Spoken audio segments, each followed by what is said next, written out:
see if I can get the technology working. And thank you, Doug. That was a great primer for what we're going to get started with today.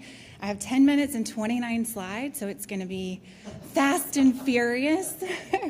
But I have been with ReturnPath for 11 years, been in email over 15, and a lot has changed in that time. So we heard a little bit earlier about the evolution of email from a lot of the personalization perspective. Ooh, I'm getting louder. I want to talk to you a little bit more about the deliverability perspective, because as we have changed and become more dynamic as an industry, it's gotten a lot harder to do our jobs and just make it into the inbox. So many of you may think of deliverability, I don't know where the laser is, Doug, there it is, here as the age of reputation. This is what most of us think about when we're thinking about getting it into the inbox. What are mailbox providers looking at? They're looking at our IP health, our sending practices. And that's really the backbone of deliverability as we know it. But over recent years, and the Gmail conversation that Doug just spoke about really has changed that landscape for us. So I'm going to focus more on these last two ages of engagement and age of trust, and hopefully give you a few stats and things to think about on the way out. So this is another view of the Gmail conversation and really what has turned deliverability on its ear in the last few years. So we still have that IP health metric. We still need to look at how we're sending, what kind of volume we're sending, how consistent we are, if we have good hygiene. And all of that is really what's coming into play in filtering, that gateway filtering, whether or not we're making it through the initial pass, as mailbox providers are sorting out the true junk, the true spam. But now what we're dealing with is this subscriber relative engagement filter. So this is really more about that one-to-one experience of Gmail listening to subscribers, watching their behavior patterns, determining, is this sender sending mail that's really wanted by this particular subscriber? Oh, they're opening it, they're foldering it for later, they're forwarding it to friends. Yes, this is wanted. We're going to continue to deliver that to the inbox. But oh, the same mail is being ignored by another subscriber. They're not opening it. They're completely deleting it without reading it every time that they receive it. They're going to start filtering that to their spam folders and eventually blocking it altogether. So this dynamic has really been what's changed so much for us. And for mailbox providers, the good news is that it's effective for them. So spam has not gone away. They've just gotten more savvy in filtering. We are part of that filtering process, but it's actually helped them keep the worst of the worst stuff out of inboxes. For us, for those senders who are listening, who are in tune, who are really being adaptive in their practices as senders, are seeing that this behavior is actually helping them to be more successful. So we're seeing higher inbox placement even despite this type of filtering, because we know the landscape is changing. But then this little thing called Gdpr happened. Anybody familiar with this? This is huge privacy regulation that happened in Europe last year and went into effect in May.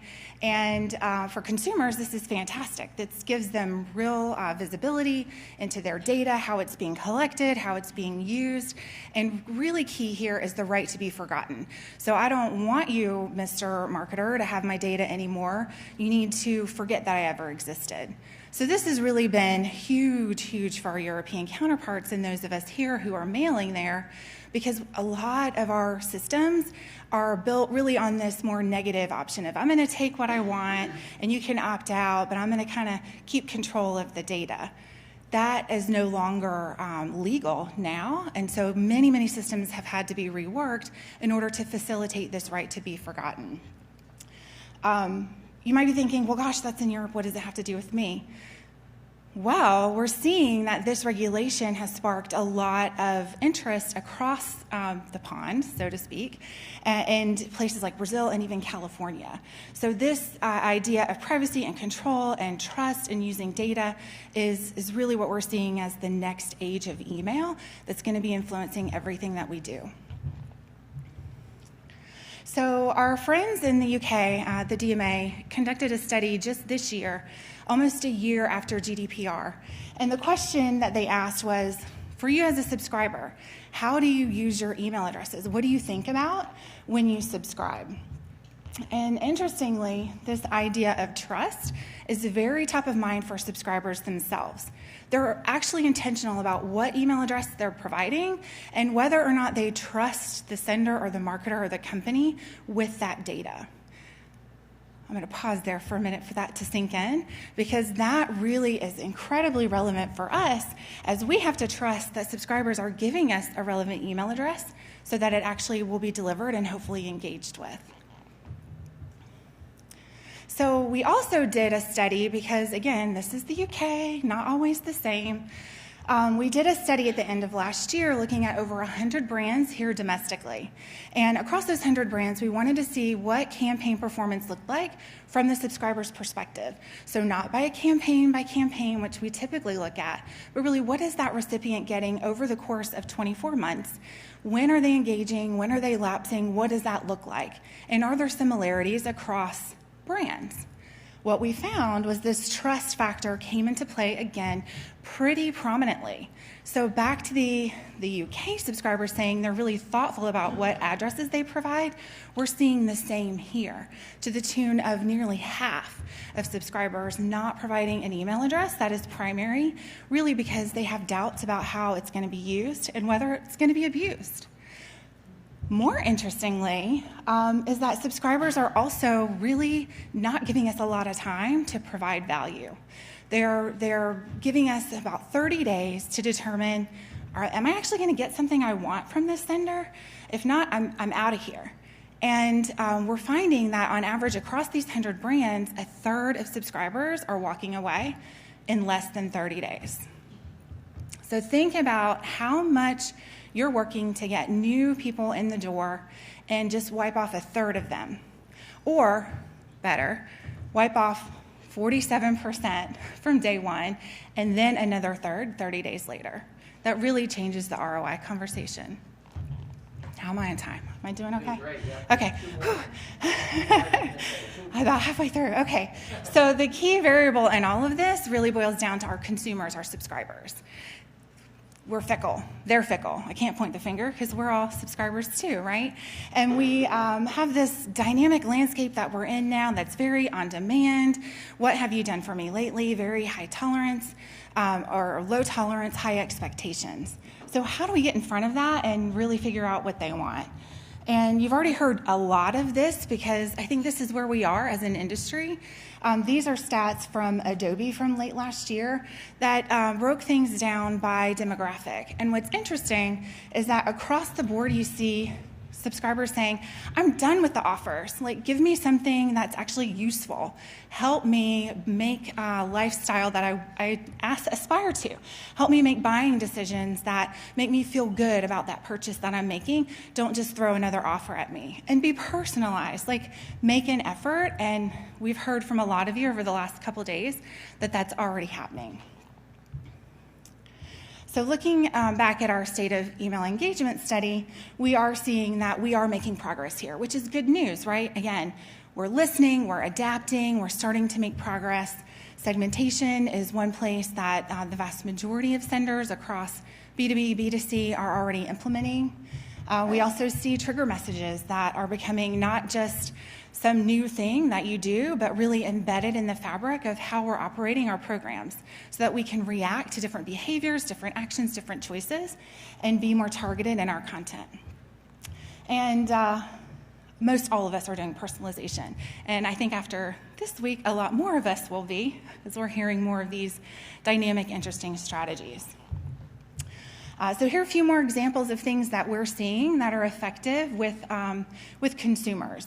So not just the birthday messages that are something fairly common now, but also making a stronger push for things like a donation request by a nonprofit. Not just, hey, we need a donation, but actually, in this example, we need your specific blood type, and you and only you can help us to get where we need to go. That's a very strong message, a very personal message. Back to the idea of content and offers, I think will always be well received by a certain group of customers, but useful content is really where the money is right now, where the focus should be, because we're finding through our data that read rates are 30% higher for these types of content messages compared to promotion messages that are sent by these same senders. So I pulled out a couple of examples that I think really are the best to highlight this strategy. This first one from Joybird, which is home products and furniture. Here's how to measure to make sure that the sofa that you're buying is actually going to fit in your apartment. That's really useful. That's helpful in making a purchase decision when they don't have a store to walk into. Similar from the Key Rewards, which is the Williams-Sonoma family of brands, and really tying all of the different products across those brands together in a lifestyle view. Here's the things that you can purchase from us so that we can help you have that good-looking lifestyle that can withstand, in this case, kids and dogs. Something else is, I wanted to throw this one in from Amex, who are being much more dynamic and in the moment and responding to physical location. So in this case, the subscriber had a trip to Paris. They're making transactions in Paris.